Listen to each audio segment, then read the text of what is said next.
Okay, full disclosure, I'm recording this video 12 hours before it's going to be uploaded, so if anything happens between about midnight-ish PST, February 1st, or February 2nd, I guess, and about 12 p.m. lunchtime PST when this video is going to be uploaded on February 2nd, then I apologize. But this is the current situation as of right now, this video's recording time with Tony DeAngelo, current New York Rangers property, I guess, but not a current defenseman on the team. I mean, I guess he's technically on the team still, it's just he is projected towards not being on the team sooner rather than later because he was sent over onto waivers the other day following an altercation with Alexander Georgiev that was apparently caught on to by the media and a few people that were apparently working at Madison Square Garden. But this incident was indeed the trigger, I guess, for a whole bunch of stuff to come out about DeAngelo and his overall status with the team. He was put onto waivers the other day, and he cleared, so nobody in the NHL actually went out there and wanted to take over this guy for free, a 53-point defenseman in the most recent season of play. However, even though he does produce offensively, we've always kind of known that there was a defensive side to DeAngelo's game that was kind of lacking. And over the previous few games, over the previous few months, we have seen from the New York Rangers, it appears that those defensive issues have become more and more apparent with DeAngelo's game and how he has translated on the ice. This is what the GM Jeff Gorton said yesterday about Tony DeAngelo. He said that he played his last game for the Rangers. He says DeAngelo had been upset since being scratched for the first game of the season. At some point, Gorton told DeAngelo if there was one more issue, he would be removed from the team. That happened after Saturday's skirmish with Alexander Georgiev. Now, the president, John Davidson, said DeAngelo's social media comments were not a factor.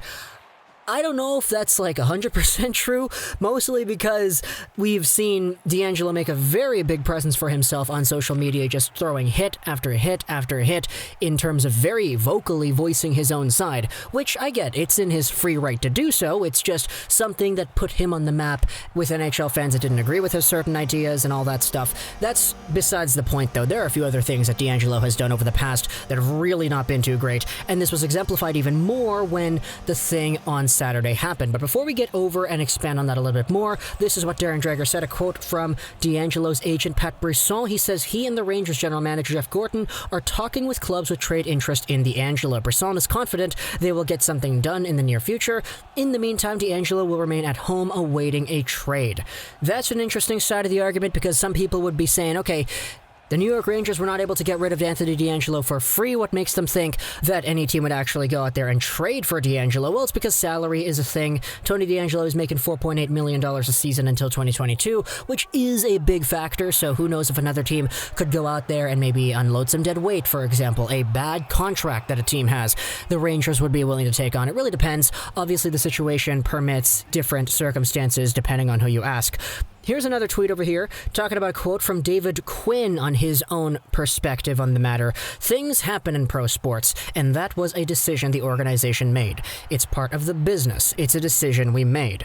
We'll see how it plays out. And they asked if it was performance-related. He said, I didn't want to get into specifics. He was scratched. He was not playing all too great. You could debate that even in the bubble, DeAngelo wasn't really all that great. And obviously, the big thing happening against Pittsburgh, which led to the Georgiev fight, kind of was a very big deal in that. Here's another tweet from Dan Rosen. Jeff Gorton said DeAngelo was not able to move on from being scratched after the first game, and he told DeAngelo if there were any more issues, he would be waived. There was the incident on Saturday, a clear issue, and Gorton felt he had to stay true to his word. So, if you're looking for a refresher, it was Alexander Georgiev and Tony DeAngelo who got into a little fight after the team ended up losing to Sidney Crosby and the Pittsburgh Penguins.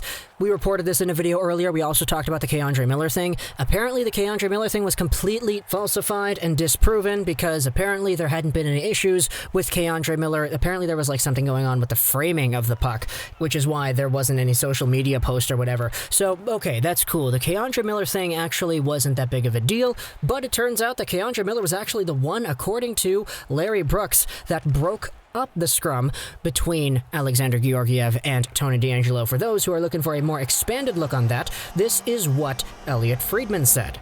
Before the goal, which happened in overtime, Crosby doing his thing, Georgiev and DeAngelo had a mix-up behind the net. Crosby scored and Pittsburgh won. Then they went off the ice. Georgiev was sitting there disappointed.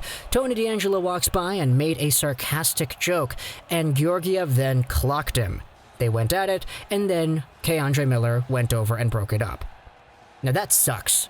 At the end of the day, if you're out there, you contributed to a play that eventually caused your team to lose, the worst thing you can do out there is go over to your goalie who gave up the goal and make a sarcastic joke towards the guy. He probably doesn't want to hear it, and for Tony DeAngelo to not have that conscience to just, shut up and let his goalie recover mentally, there's kind of a bigger understanding as to why a team would want to waive a guy, especially when they gave him that ultimatum saying, okay, if you get into one more incident, we're waiving you, bud. Yeah, this is an incident. Getting into a point where you're aggravating your own goalie and it leads to a scrum that eventually has to get broken up, yeah, that's not great. But before we kind of leave off this video topic, because we've just mostly been going over what's been said by people in the media, what I also wanted to focus on was a few of the other things in DeAngelo's past, because I said it earlier in the video, things like these conflicts, these confrontational moments with other players in the NHL, outside of the NHL, this stuff isn't really new with DeAngelo. Here's a tweet from Chris Peters. He was looking back at a summary from the first time he saw DeAngelo at a U17 Five Nations tournament. He was booted off his own bench during a game, scratched the next, and this is what was written about him when he was only 16 years old. I don't know if there was a player I was more excited to see than DeAngelo. He skates so well and has tremendous puck skills, but there's a catch. Sometimes he tries to do a little too much and he doesn't want to give the puck up. He ended up being benched for much of the Slovakia game and was a healthy scratch. He'll have to be a better distributor and more defensively responsible, but hopefully he can mature over time. I bring this up because it highlights some of the defensive issues that we have seen with DeAngelo over the past year and a half, pretty much, with his play with the Rangers. Now, these are definitely not new. And the other aspect of DeAngelo as a hockey player that isn't new either is the conflict and the confrontational issues that do arise with him and other hockey players out there. This is what Steve Yzerman said all the way back when they drafted DeAngelo with the Tampa Bay Lightning. They took him into the organization as a top-round pick, and then they traded him 2 years later for a second. Everyone tried to help him out, but he didn't want to be helped. This is the comment from Yzerman. Time will tell what happens with DeAngelo. Ultimately, we believe in the boy. He's 18 years old, and he's acted in situations that are unacceptable in society today. We believe he's a good kid, and we're going to give him the opportunity, but we're going to hold him to the expectation of all our players in Tampa. Any improper conduct won't be tolerated, but he's 18 years old.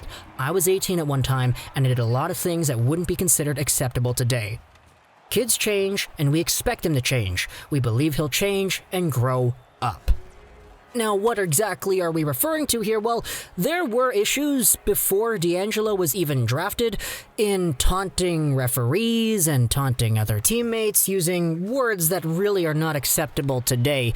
Yeah, calling people racial slurs is a pretty bad thing. So the fact that DeAngelo was in a situation the year before he got drafted where he called his own teammates something like that kind of brings up a different issue. And I get that that was a long time ago, but I'm bringing this up to drive the point home that there indeed were opportunities that NHL organizations were trying to use to help this guy become better, not only just as a hockey player, but as a person too, who strays away from instinctually thinking of words in those situations to use that are as bad as racial slurs.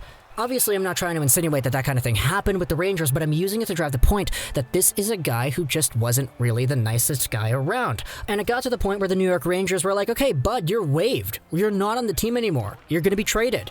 So what I'm thinking about here mostly is whichever NHL organization is going to take on DeAngelo's contract and is going to give him actual playing time for the remainder of the 2021 season. There's going to be a lot of explaining to do as to why an organization would want to go out there and acquire this kind of guy who is pretty good offensively, but he lacks effort in his own zone, his consistency in his own zone is poor, and he has that history of being just not really that nice of a guy in general.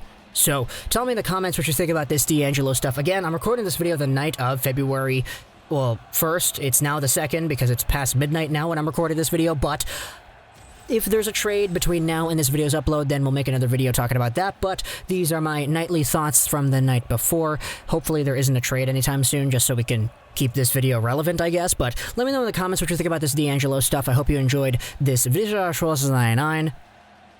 and bye.